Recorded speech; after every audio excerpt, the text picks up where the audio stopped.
I said a little prayer before I left my hotel room this morning and asked God to give me a little stronger gift of words today so that my words might have meaning. I hope that my words would carry meaning and resonate with you. Timing is crucial, and perhaps this is the opportune moment for our conversation. Expressing oneself can be challenging, especially when attempting to convey thoughts and emotions. In our upcoming discussion, I aspire to use the English language to the best of my ability. Words at times can be awkward when attempting to communicate the complexities of one's mind and heart. Nevertheless, I am committed to delivering a message that may illuminate new perspectives for you. My aim is to convey ideas in a way that helps you recognize possibilities more vividly than ever before and envision a heightened level of success for yourself. The old prophet said words are like a lamp for your feet so you can see where to walk, and words are like a light for your pathway. Through carefully chosen words, I hope to provide guidance and insight, helping you navigate your journey and encouraging you to step into a brighter future. When someone speaks and another person listens, something special happens. A dynamic interaction that can lead to transformation. The listener might be influenced by timely ideas, and suddenly everything becomes clearer. However, it's not just the listener who transforms. The speaker can also undergo a change. Teaching others can clarify things for the speaker too. Expressing ourselves can be tricky, especially when it comes to translating our thoughts and emotions into words. Despite the challenges, if we carefully choose our words and speak sincerely, we can make a significant impact. Whether addressing one person or 1,000, the key to effective communication, as emphasized in lecturing, is sincerity. The genuine effort to convey ideas, striving for clarity, is essential, regardless of the audience size.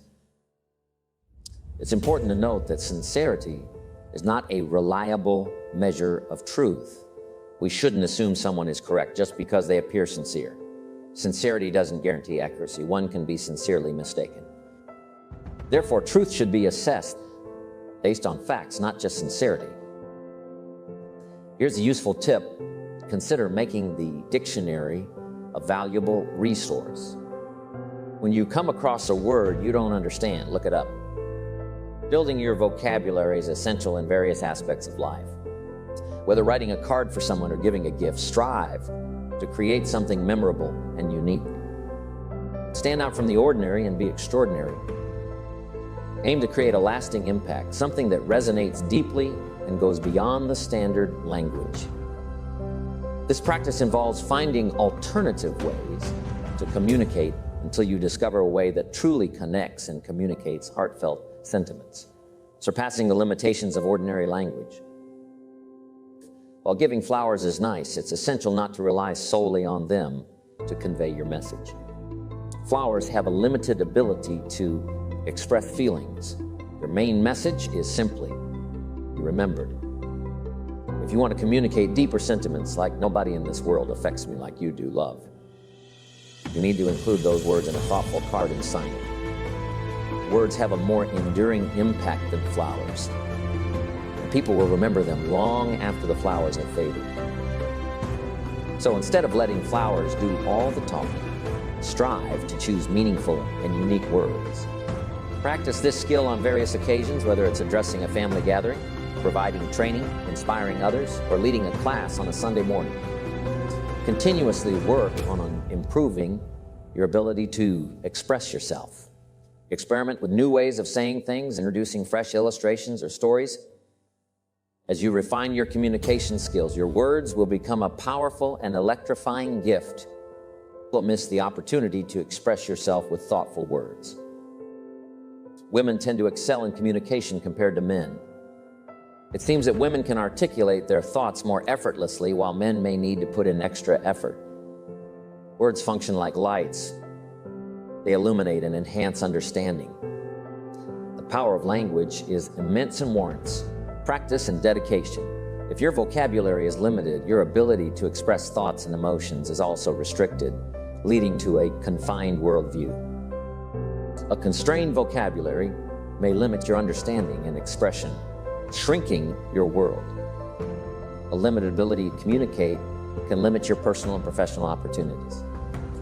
Here's a valuable piece of advice for the day. Avoid being lazy in language.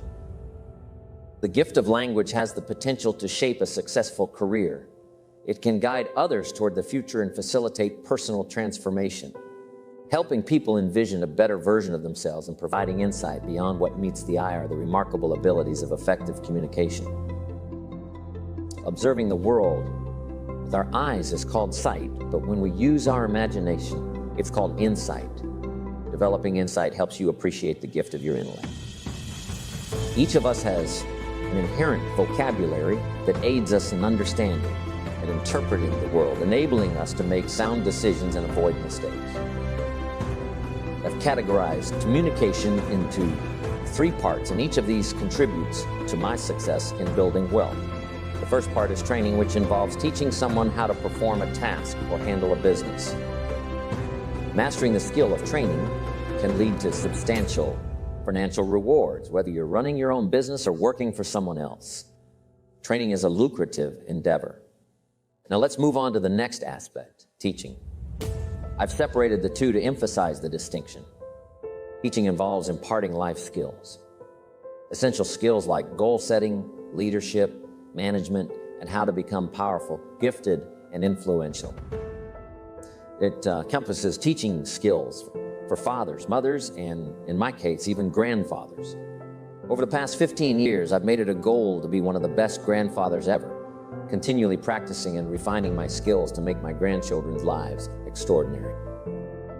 Teaching extends to guiding people on how to be good parents, grandparents, and community leaders. It involves instructing ministers on effective teaching and using the gift of language to persuade.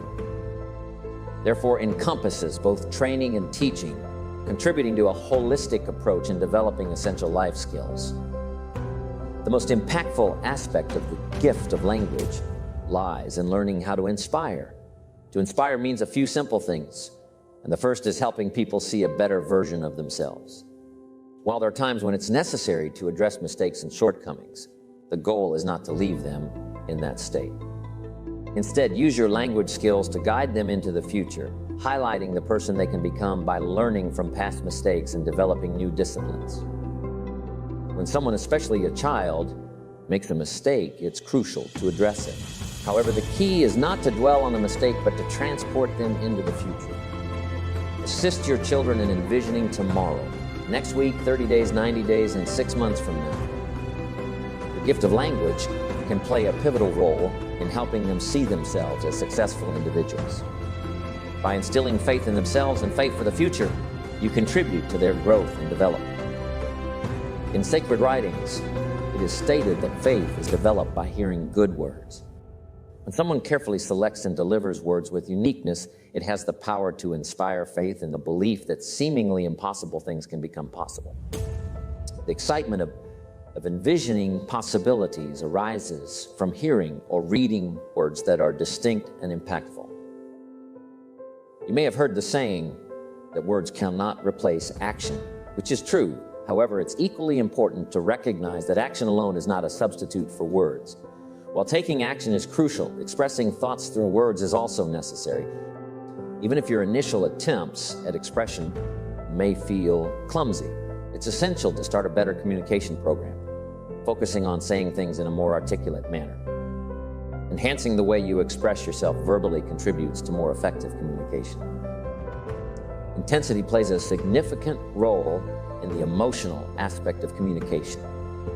Communication involves both words and emotions, and the combination of powerful words with strong emotions can have a profound impact. This combination has the potential to influence nations, guide people to change their paths, and establish ideologies. Examining historical figures like Hitler, Stalin, and Lenin, we can see the powerful effect of their emotional communication, despite the harmful consequences of their beliefs. While their intentions were wrong, their unwavering conviction and emotional intensity were undeniable. It's crucial to recognize that this emotional power can be harnessed for positive purposes as well as negative ones. Communication with emotional depth can be a force for good, inspiring positive change and establishing constructive ideologies. The impact of words can be compared to the difference between a single straight pin and an iron bar. Imagine words as small straight pins, like the ones you find in a new shirt. If I were to throw one of these pins at you, it might sting a bit, hitting your face or hand. That's the effect of my words, like a little pin. Now picture taking that same little straight pin and attaching it to the end of a long iron bar. If I were to swing the bar at you, the pin becomes a lot more powerful. In this analogy, the iron bar represents the emotion behind the words, while the pin symbolizes the words themselves. The combination of powerful words and intense emotions can have a much greater impact, akin to driving a pin through the heart. It's a metaphor to emphasize the strength and forcefulness that emotions add to words. Mastering conversation is an essential skill, and it's a craft worth investing time and effort in. Whether at home, in the marketplace, or in your career, effective communication serves as a valuable tool for success. The key lies in the combination of well-chosen words and measured emotion. It's not just about selecting the right words, it's equally important to gauge the appropriate level of emotion. In this craft of communication, the balance between powerful words and measured emotion is crucial. Applying too much emotion to a minor point can be overwhelming and counterproductive. It's about matching the intensity of emotion with the significance of the point being made. For instance, a powerful point deserves a proportionate level of emotion to make the message clear and impactful. It's important to avoid coming on too strong for minor issues, as this may be perceived as making a big deal out of a small matter. This holds true in various settings, including interactions with children who may rightly point out when something is being overly emphasized. Striking the right balance in communication is key to conveying messages effectively and avoiding unnecessary conflicts or misunderstandings. The key to effective communication is treating big matters with importance and smaller issues with less emotional intensity. It's an art, a craft that requires finesse. Think of it like fishing. You don't pull too hard, or you might lose the fish, and you don't give them too much line, or they'll escape. It's a delicate balance of pulling gently. In communication, it's about being strong, but not overly forceful. Adjust your approach and emotional intensity based on the situation, ensuring it makes sense. Just like in fishing, it's about pulling easy when needed. This skill is crucial. Know when to burst onto the scene with a strong presence and emotion that matches the significance of the point being made. Don't underestimate the importance of mastering this craft. The payoff is substantial, whether it's in the workplace, advancing your career, or within your family dynamics. Crafting your communicational awareness is key to success, so don't neglect this aspect of your skills. And offering advice or suggestions, it's more effective to use "we should" instead of "you should." This approach makes the communication less confrontational and allows the listener to decide whether to follow the suggestion. By adopting a collective "we should" stance, it becomes a shared idea rather than a directive. For example, when you're talking to your kids, you say no. If kids would do this, not always saying, if you did this, life would be better. But if kids did this, life would be better. It's like making a little talk and letting them listen in, and then it's a little less confrontational. This technique, avoiding direct "you-oughts," reduces tension and potential problems, creating a more open and collaborative atmosphere for communication. It's a subtle but effective way to convey suggestions without making the conversation confrontational. The next valuable tip is quite challenging, but highly effective. Read your audience.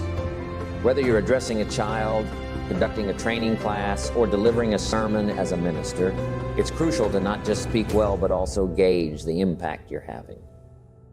In the early days, I used to stick to my notes without looking up, missing the chance to understand the audience's reaction. Over time, I learned to periodically glance up to assess whether to adjust my pace, tone, or intensity. Reading your audience is about understanding if you should continue, slow down, speed up, or modify your approach. Whether you're talking to a child or a larger audience, it's essential to pick up on cues. Should you emphasize more, hold back, or save certain points for later? This is challenging, This practice will significantly contribute to crafting your words and adjusting your style to better connect with your audience, be it one person or 1,000. It's a skill that enhances your ability to communicate effectively and tailor your message to the specific needs of your listeners. In the art of reading your audience, there are 3 key aspects to consider. Make a note of these. First, observe what you see. For instance, salespeople soon learn if the customer's got his arms folded and his chin tucked down and he's frowning, this one ain't going to be easy, right? This one's going to take all my skill to get his arms unfolded, make him a little more comfortable, get that frown off of his face.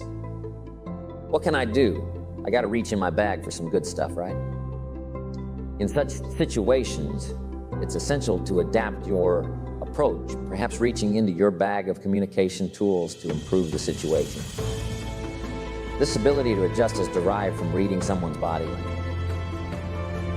The next aspect is to read what you hear. In a two-way conversation, listening is as crucial as talking. As Mama wisely said, we have 2 ears and 1 mouth, implying the importance of listening twice as much as we talk. This is particularly important when conversing with a child. By actively listening, you gain insights into how to proceed. It prevents you from going on and on when a few key points might suffice. Through attentive listening, you can pick up on cues that guide your communication strategy. The next aspect to consider is picking up on emotional signals, tuning into how you feel and understanding if you're coming on too strong or if you should adjust your approach. This skill is a nuanced art of reading your audience. So far, we've covered observing what you see and listening to what you hear. Now, it's crucial to read your own emotional cues. Women often excel in this area, having a natural ability to sense and feel. When a woman says something doesn't feel right, she's tapping into this emotional signal. Men, on the other hand, may need to learn and tune in better to these emotional signals. It's essential not to persist when the emotional signals are telling you it's not the right time or the approach is too intense. Recognizing and interpreting these emotional signals is as important as observing and listening in effective communication. A crucial aspect to pray for is the gift of language because it profoundly impacts various aspects of your life. It can dynamically influence your relationship with your children, significantly affect your business, and leave a lasting impression on your customers and business partners. Failing to consistently strive to improve and refine your language skills would be a great mistake.